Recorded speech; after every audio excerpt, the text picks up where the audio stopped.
Hey, you, do me a favor, subscribe to this channel. Hey guys, welcome to another episode of Midnight Madness Chats with Hardman. I've got a great guest on the air tonight, and friend actually. Please introduce yourself and let me know what you do.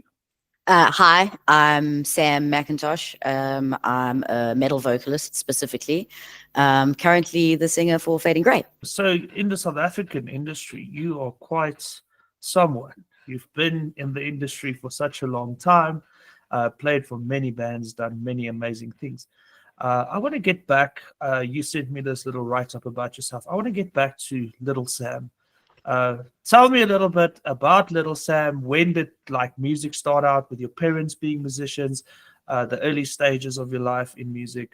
So basically, since before I was born, so Dad was I think if I have this correct, he did piano and then he got into guitar later in life, and as him and my mom met and they sort of started growing up together in their late teens, he was in bands and stuff. And my mom kind of got into it and she played bass. And so by the time I was born, when my mom was mid-20s, there was gear in the house. There was band practices happening. They were all jawling around the house, having bras and playing guitars and singing. So literally my whole life, 2-year-old Sam made up songs that I would go and perform for my parents. I was it was two big Sam hits back in the day, Peaches the Beaches and Strangle Bangle. My dad will still walk up to me, be like Strangle Bangle, and it's just always been there. So first memories of holding a microphone in front of my face and hearing myself come out of the speakers. Little Sam wanting to perform. It's just always been in me, this little ball of energy to get out there. I always find it interesting with so I've got a daughter called Mia, and one of the big things for me is I don't want to pressure her into anything music, because I want her to, if this is what she wants to do, this she has to do it herself. Yeah. So coming from a music household, was there any time any pressure, or was it always listen, this is what I want to do? I see my parents doing this amazing things. This is what I want. 100% the latter. So it was never oh, you must do this. And it was always a supportive space of well, baby, you want to go, then go do it. And when everything progressed, and as I sort of got older, and my parents created their little band that's still going to this day, I was excited for them. I wanted to be a part of it. I became a pub kid, and I was asked them when can we go to the next gig? Can I sing with you? I would go and join my dad in his studio and just sing along because I wanted to sing along. It's not anything that was ever, well, you have to do this. So I was just always a little bit of a studio rat, and always poking at hey, I want to come with to gigs. And my mom would do it. She'd be really strict. So one of the gigs that I remember specifically was a place called Bayerischer Hof, which is now Shimba Valley Lodge. And as a little kid, Sunday afternoon, my mom and dad would go and play Bryan Adams and Tina Turner and all the covers that cover bands play. And we'd go jawl around Bayerischer Hof and swim and eat pizza. And that's kind of how I grew up. So always just been there. And my own thing. I asked to sing at my godfather's wedding when I was 9. I was okay, I want to do this. I want to sing a song for him. And it was the first time I got on stage, which was nerve-wracking, but everybody in the room was in absolute tears. So that was one of your first performances in front of a crowd of people. You did a Mariah Carey song. Yeah. Tell me about that. Tell me about the experience. I mean, it's family and everything, but you're this little girl. You were 9 years old at the time. Yeah, I was 9 at the time, and it was nerve-wracking. My dad and I rehearsed, and my mom and I would sit together, and my mom would take me through breathing exercises. She was okay, but I always the getting on stage. Funny enough, was the easy part. It's it was always before that I'd get the big butterflies in my tummy as a little kid going, oh, this is such a big thing. I'm going to get up and do this in front of people.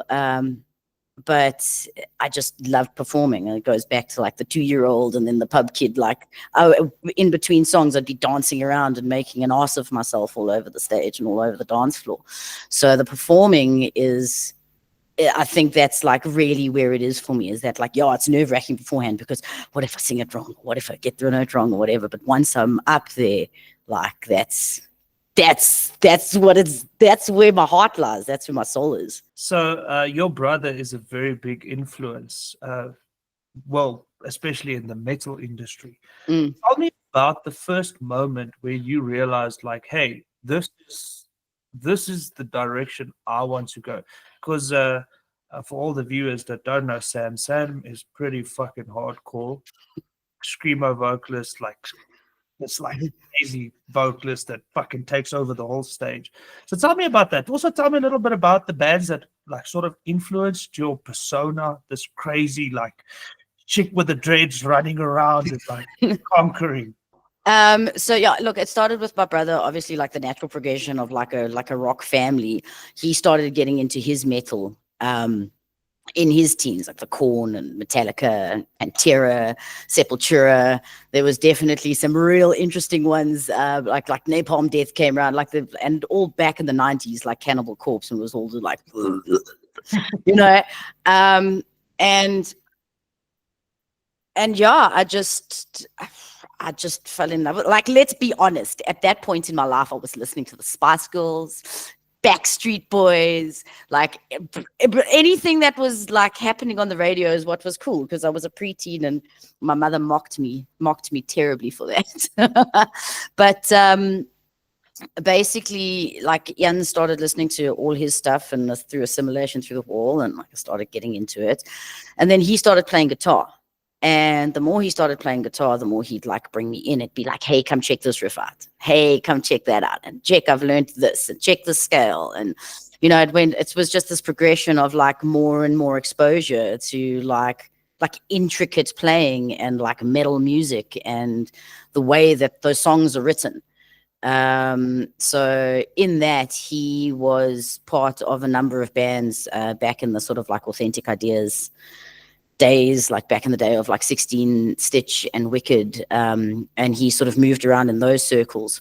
So I was always like around that, guys making metal music and like being assholes and just like generally like being rough and having a good time and recording music. And yeah, it was really like, that looks like fun, I want to do that. Let's get into your newer project that you're working on. We'll go a little bit back into some of your older projects as well. Fading Grey, you're currently the vocalist for Fading Grey, which started out as sort of like a rock band, and you said to the guys like, hey guys, I'm a fucking metal vocalist. Tell me about the transition from rock to metal. How was your influences change that? How did it develop the band? And how do you feel? And what's coming next? Because I see that Fading Grey is busy doing things. So I'm assuming a new track's going to hit us very soon. We released one this past gig that we played. So it's out there. I'm excited about that. But basically, it was very, you know, like back to like, you know, like my cover stuff that I do with my folks is like this hard rock. I was trying to sing somebody else's songs. And the more we did it, the more feedback I got from people. Like, I was like, please come check the shows, tell me what you think. And there was a lot of like, that's not you singing. Like, you've got to put Sam in it. And the more I was putting Sam in it, and the more I was going with that, the more I was like, okay, well, I'm going to put some screams in here. And the more I put screams in there, like the kind of heavier it would get. And obviously knowing Matt and Justin from previous metal, I was like, okay, cool, they're like good with it. But Nate and the way he like was sort of like writing music, when it was him that I was like, hey, like if we're going to do this, like I'd really like to be a metal band because I'm a metal vocalist. So I'd really like to kind of push that aspect and maybe look to evolve. So the 4 tracks that we've got on Spotify now is really that kind of evolution, is like finding that sort of like that twist from like going from this rock band that like had very sort of clean vocals and very like high pitched and very sort of radio friendly themes behind it, to like revolve it and flip it on its head and make it a little harder, a little heavier, and a little less radio friendly. Because we got interviewed by the radio station, they were like, "Sorry, we can't play this," and I'm like, "Oh well, sorry." You have a very like powerful performance as well, especially from your side, because like I mentioned earlier, you go crazy and you go like, I just fucking always see you like shaking your fucking head and just like going crazy. And I think with metal, it's a little bit easier to do. Mm. And myself, I've been sort of quoted be saying that Hardman is not me. I am not Hardman. I am Hardman. That is my persona, but that is not me. And would you say that Sam and Sam is different people? 100%. So it's one of the very, very early things that my mom taught me when I was a pub kid. There's mom that's at home and folds socks and like does the laundry and tucks you out when your room's a mess and all of that. But then there's also like, there was mom, the like rock star. So for years, when I started in my first project, I don't even know where it came from, but I was like Lady Faye. It was like, I don't know, my nickname on some gaming platform, I don't know. And I was like, yeah, Lady Faye. And I really, really leaned into that when I started singing. And I was like, if I'm going to have this persona, that's what it's going to be. It's going to be Lady Faye. So there's Sam and there's Lady Faye. And what you get on stage is Lady Faye. But Lady Faye still stems back to that little 2-year-old and the little pub kid that's like, I mean, let's be honest, is like full on attention whore and just like, yeah, I could go. And like, it's just, again, it's part of my soul. It's part of who I am. So it's the performance aspect that really feeds me, like in making music and being part of a band. Fragmented Children was one of your earlier projects and obviously one of the lead-ins into your music career as an adult and, you know, developing your music career and so forth. How has Lady Faye developed from then into Fading Grey? Leaps and bounds. Fragmented Children, you know, it was like early 20s. It was a fun time. And with the guys that I was with there, I was like little sister, and I hadn't really developed extreme vocals. And there weren't actually, like, there was Ebony and Aldine and maybe like Sonia, you know, but there weren't girls doing this in South Africa. There was us, and we were so far between, and our genres were so different that like it was difficult to almost separate and it was like one of the things that towards the end I was like, I don't know how to do this, but was like the heavy vocals, like develop that and then develop my clean singing at the same time. It just didn't like compute in my brain. So I learned a lot from there, basically like from a point of like really big on the extreme vocals. And then the second band came along, and that was more for the other guys. I had a lot of fun with that, and I did a lot of like singy stuff with that. But still very much like into my screams. And that was very challenging for me because I had another vocalist I had to work with. So that helped to develop like a different, like, well, I'm not the one in front all the time, and I'm not the one that's got stuff to say, because this guy, love you, pause, you have so much to say all the time. There'd be moments where I'd be like, do I get to sing in this song? But it taught me. It was one of those, like, and that was like in my sort of like late 20s, early 30s. It was a really good lesson that like, it's like, even though this is a very like self-serving kind of thing that you're doing, it's not always about you. Like fucking like you've got to develop. And that's gotten me to a point now where I think now in Fading Grey, I'm having the best time I've ever had in the whole like scene and what I'm doing, because I know why I'm doing it. I'm stretching all of my vocal ability. I'm challenging myself.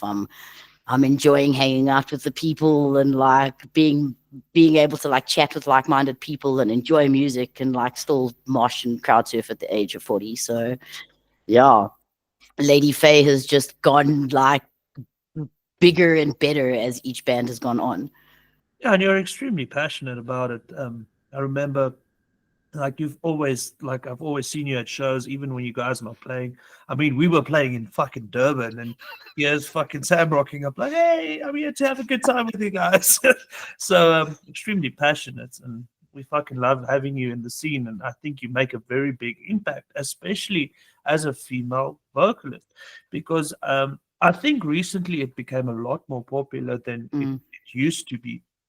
But there were sort of the pioneers that kind of fought for it to be there, and I classify you as one of them because you were in the front row since way back.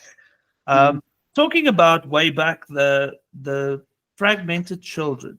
Yeah. What made you decide to leave the band? Like, so at the time I was working retail at Look and Listen, and I don't know, my priorities just weren't in the band. Like there was other stuff going on in my life, and we were gigging hard and we were playing hard, and like there was a lot of burnout because I was working late nights because Look and Listen only closed at 10, and I was doing the manager's job like 6 days a week. So like it got a bit hectic. And there was also an element of, and again, this goes back to like what I was saying previously about, you know, being able to challenge my vocals, to be able to do the extreme vocals and the singing vocals.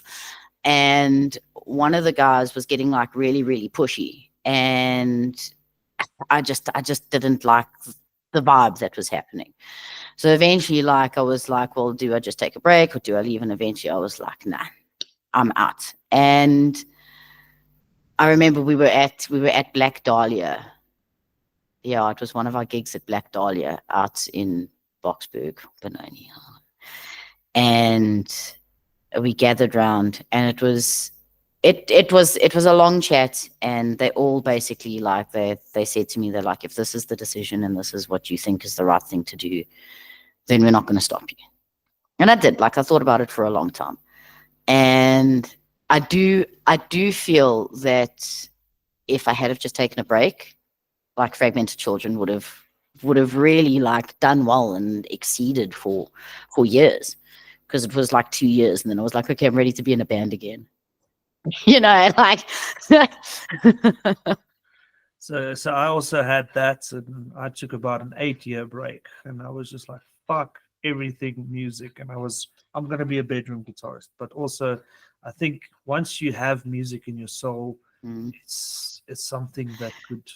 It's always the first thing I asked people, like, so obviously like being through this for so many years, and just generally like musical. My teenage boyfriend was musical, my family was musical, and whenever there's people around me that have played musical instruments in my life, and I see them now, I'm like, do you still play? Like, that's always my first question. Do you still play? And like, even if they're just like bedroom guitarists, it always like warms my heart that like, yeah, you still doing it. Yeah, no, it becomes it's consuming actually, because once you stop making music, there's an emptiness that doesn't go away.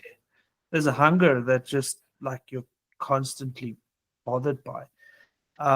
So yeah, definitely. I always also say to fellow musicians and people that sort of like want to stop and stuff, like, don't take a break, fucking relax. Then what have you got to look forward to on a Friday night? The beer at the pub. Like, come on, dude.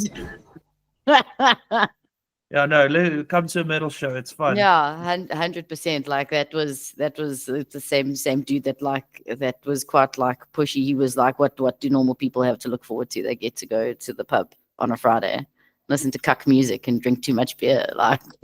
So on that note, how did motherhood influence your music career? That's a really good question, because funnily enough, not as much as you'd think. I think it's the thing that, like, I love being a mom. I always knew I wanted to be a mom, but it's the thing that separates me from being a mom. Like, I love that my child is a part of it and she wants to sing with mommy, and like, I absolutely love that. And because obviously musicians in the family, she's been going to gigs with my folks since she was little. That's where we like introduced it. So obviously she's been around the music as well. And I love that she's into it, but the actual like music side of it, I don't think motherhood has like done that much for it. I mean, maybe I baby the band a little bit. But as I said, I think it's the one thing that I take away from like it keeps me outside of motherhood. And that's why like I'm really grateful to my husband as well, who's like introverts and would rather stay home and watch his anime, where he's like, it's cool, like go and you can network and you can go to gigs, because they're like, I go to gigs to watch bands, you know. So as I said, it's that element that like takes me out of being a mom. So talking a little bit about the industry, and you know, you say Black Dahlia, which is like the old school venue that we used to go to, and there was a hole in the roof. There was a hole in the stage. That was me. I pushed a guitar into the roof. I was extremely drunk. But there was a lot of venues that closed, you know, Zeppelins and all, like there was a venue in Alberton, all of them closed down. Sundowners, Tempos, Cool Runnings. There was a couple of Cool Runnings, yeah. So tell me about the development, tell me about being in the music scene and seeing all the changes happen. Like, were you ever like scared that like, holy shit, maybe things won't be the same in the future? No, I think from my point of view, because also like when I wasn't in bands, I wasn't really going to metal gigs. I was going to other gigs. And I just think that it's just an ever-changing landscape. You know, like if I think back to when my brother was like big in the scene, again, like Wicked and 16 Stitch and Pestroy and the Finkelsteins, and you know, like there's always been some sort of like alternative rock metal kind of scene that's happened, and sometimes it's big and sometimes it's underground, and it's just we've gotten to a point where there isn't as much as there used to be, and we have like the world ending to kind of like blame for that, I suppose. But it's like it moves in like a big circle. So I've seen like busy times and I've seen like quiet times, and I've seen bands come and bands go, but there's always bands. And sometimes the quality, like I think the quality of bands and the quality of like shows that are being put together has evolved. If like there were maybe like more organizers, I know you're doing a lot towards it as well, like doing your bit to organize shows. And venues, the venues are a big problem, and not as big as a problem, because I mean, if we have a look at it, there's a lot of sort of shows happening, and there've always been shows happening, but it's gone from like day fests where like 15 bands would play from like 10 in the morning to 2 in the morning, you know, to like on Saturday there's like 6 bands, you know. The evolution of it, of being like $70 for those like 25 bands to being $250 for 5 bands, you know, the obviously like the way the world has gone, and inflation and just cost of living, that's just the way it is, dude. And there's times when like, things are going well and the venues are full, and there's times when it kind of boom. And I think we're hitting a bit of a peak at the moment where there's lots of gigs and there's lots of people and the gigs are well attended. But that doesn't mean to say that like there isn't going to be a slump again. I think something you did say now about the quality is like actually something that's really interesting, because like I feel that bands are putting out fucking great quality. So we have pretty decent venues. I'm not going to mention any right now, but I mean, I remember playing like fucking gigs at some fucking random guy's plot and like having fuck all good stuff. 2 wedges on either side of his patio. Exactly. Those are the gigs we used to have. And now we've got these great venues like supporting us. But I also think bands have gone like extreme. Because I don't mean to be mean towards any bands, but I've noticed like the bands that sort of don't match the quality sort of just siphon out, you know.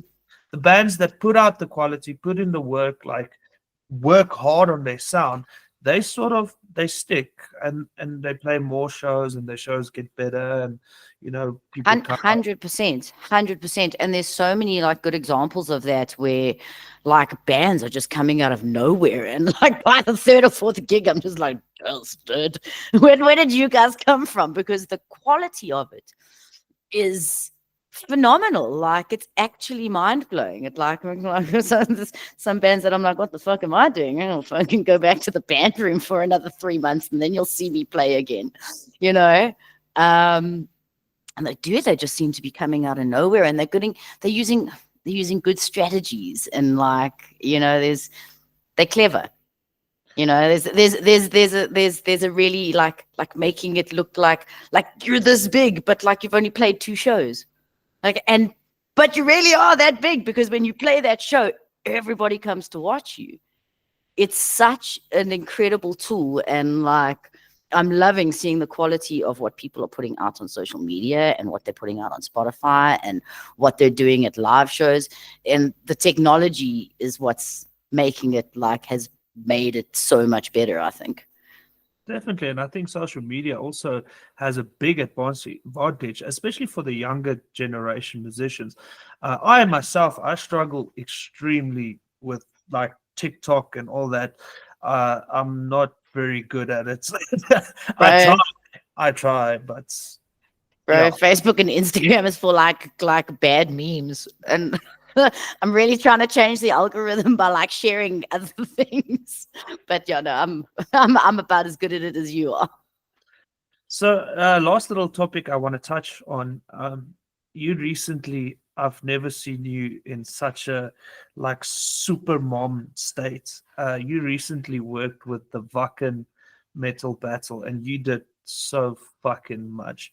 And I saw a lot of it because I was partying on the other end, but I saw you running around.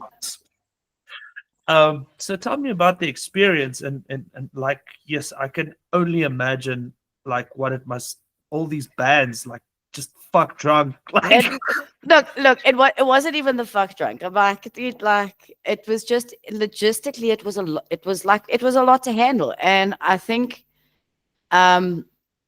like I feel sorry for any tour manager that ever has to work with because it was hectic. And I must say, like, I enjoyed it.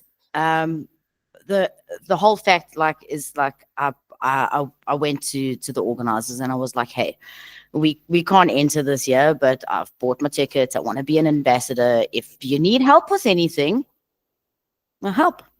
Like, I'm here. Let me help. And because we have like a history of like many, many years in the industry, she got hold of me and she's like, I need a favor. And I was like, okay, what's the favor? And it's probably the biggest favor anybody's ever asked me in my entire life. But again, like you spoke about it earlier, it's my passion for this fucked up little scene that we've got, that like if we come together, like cool shit happens. Like really cool shit happens. It's like, it was such an amazing weekend, and it was weeks of planning and setting up and paying deposits and making sure bands knew where to be and making sure like transport drivers knew where to be. And like, it was big, like logistics. If it was just one band, it would have been like, yeah, okay, whatever. But when you're dealing with like 7 or 8 bands, like it got a bit like out of hand. And I got to meet every single one of them. I got to interact with every single one of them. Like, it's an experience that I would not change for the entire world, even though if I thought my head was going to explode by the Sunday. So I was also I was driving bands around and stuff like that. And while I was doing bare minimum, the thought came to my mind, and I was like, how the fuck did she do this when she didn't have all these people to help her? Like, because I don't think she's ever had like a full team like she did this year. Well, that's just it. So the way things happen is every year something happens, and she's like, oh crap, I need someone to help. Like, I mean, like, that's why eventually she was like, Lana, I need you. You know, it's a lot. I mean, and that's just it. Like my percentage, as much as it was like hectic, my percentage was like that much of the entire pie. you know. And I get it, because it's not just me asking questions now. It's like every other slice of that pie going like, hey, what about this? And hey, what about that? Like, it's hectic. And as I said, like, from if I think back, like, look, I've been part of the rock and metal battle since its inception. I watched the first dude like do the first heats. My previous bands played in them. Like, I watched the whole thing grow, and it's just gotten better like every year. And there's been controversy for many, many years. And I came from a point where like you'd get sheets with like scores on them, like out of 50, like each one had like a score of 10, and the judges would write shit about you or tell you that you were really good, and you would get that feedback. And a lot of bands didn't take that well, you know. But also, like, I've seen it grow into like, okay, well, let's curate how we do the judging panel, and you know, basically, like, just year after year, it gets better, and then they learn from the previous year, you know. And then there's the switch over where, like, yeah, have this thing that I don't want anymore, you know. And she's grown year in and year out. How she selects the judges, like how she manages the heats, it's, you know, the finals and getting the bands here, and you know. The thing is that like South Africa was only like a little bit, and now it's like that, you know. So we can only get better each year. More people volunteering next year. Last few questions. It's going to be random questions. It's sometimes weird. Ready. So, if you had to choose a theme song for your life, what song would you choose? The Austin Powers theme track. I was like, oh, that would be, yeah, that's my theme tune. What is the funniest gift that a fan has ever given you? No, a bra. That's one. Probably a bra. I got to sign some boobs. A lesbian proposed to me, like, gift, yeah. Other stuff. If someone had to make a movie about your music journey, what genre of movie would it be? Disney. Because why the hell not? Animate the shit out of my life. Let's go. What is the weirdest ritual you do before a show? I don't know. Like, there's nothing weird about it. Like, yoga stretches in the middle of the club. If there's no back room, I'll stretch in the middle of the club. I don't care. I've been doing it for 15 years. I'll stretch. So one of the weird things I do, it's actually so fucking strange. I slap myself in the face. Okay, no, I don't do anything like that. I've watched the guitarist tase his own arms before he got on stage, but no, like, I rotate my knees. That's about it. No, I can't tase myself, but I just so I read this stupid thing, and I don't know if it's true, but to me it's true because Hardman's a crazy motherfucker. Yeah. So I just slap myself in the face, and then the adrenaline starts pumping. I suppose that's. So it makes sense. Thank you so much for your time. I really appreciate it. Well, thanks for having me. This has been great. Like, yeah, I think it was great fun. So, but last few things, just tell me a little bit about you. You mentioned Fading Grey released a song recently. I haven't seen it actually, but I will definitely check it out. Tell me about the song. Tell me a little bit, where can people stream the song, and what's next? So at this point, it's all live. You have to just follow us on socials and just come to our gigs. We will be recording. We're looking towards like an album theme. So this last, like, we're getting a lot heavier. I'm very excited with the direction that the songwriting is taking. And we're addressing pretty heavy themes. Like the whole evolution has now happened. And I think we've found a very good sound. And this time I've got some stuff that I'd like to say. And I'm a vocalist, so I get to say it. So the latest two that we've released, that will be part of pretty much every set now, is Villain. It's a big sort of theme towards gender-based violence, personal story in my own life, how I lost a friend, and just basically just what's going on in South Africa and all the bullshit that goes with it. And then we released Hide the Jekyll at our last show. Also very, very sort of catchy hooks and heavy, and it sort of speaks to like alcoholism and coming out of it and fighting the addiction and getting sober. And yeah, so I think things are going to get a bit hectic. It's going to get heavier and a lot more two-stepping, I think. But yeah, heavier emotionally and musically, I suppose.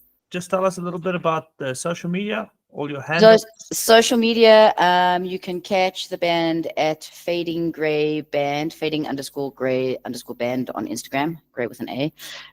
Fading Grey on Facebook, Grey with an A. You can find us on TikTok. There's not much TikToking happening there, but we do share videos every now and then. You can find us on Spotify. We've got a couple of tracks on there. And yeah, just keep following. Oh, our website as well, fadinggrey.co.za. Go buy merch. We've got some new designs coming. I'm excited about that too. Personally, you can follow me at Lady Faye. I post a lot of stupid memes and Momcore Wednesday, where I'm basically showcasing all the other band's merch that I like to buy. But I don't do much on there. I basically share other band stuff. So yeah, follow and like and subscribe. Maybe there's a YouTube channel coming. I'll see. Yes. Maybe. One take covers. It's my turn. Awesome. But thank you so much. I really enjoyed this chat. Thanks, Hardy. It was awesome to chat with you and go through everything. Like, I really had a good time this evening. Thanks, man. Thank you. Me too. Until next time, I've been Hardman.